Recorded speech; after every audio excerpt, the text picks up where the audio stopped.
Why is it that people in the United States can never be satisfied with what they have?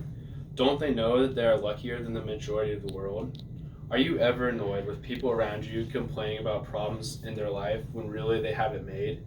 Today, we will discuss why people in the United States have a higher standard of living than the majority of the world, why things could always be worse for us, and a good way to look at the life we have. Let us start by discussing why we Americans have one of the highest standards of living in the world. Only a little under 200,000 of the 327 million people in the world are homeless. This means that less than 1% of Americans are homeless.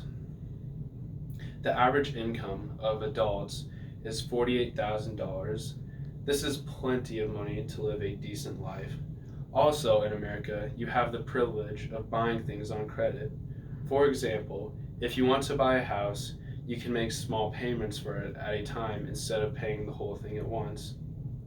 Also, you can take out student loans to help you pay for college. In America, almost anyone can go to college if they want to.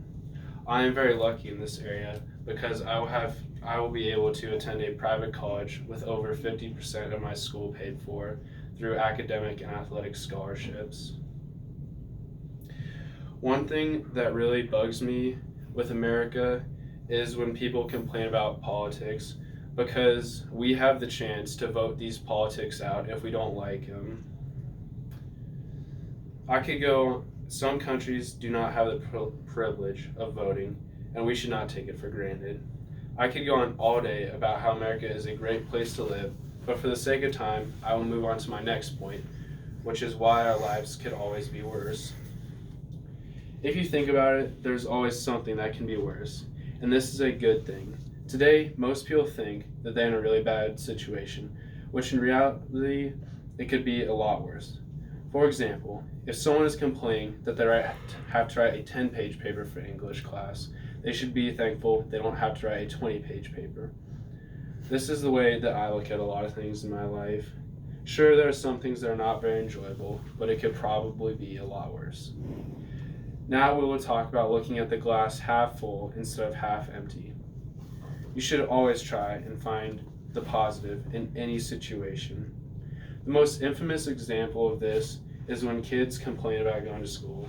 I think every person in America, including me, has complained about going to school, but we should not have that mentality about it.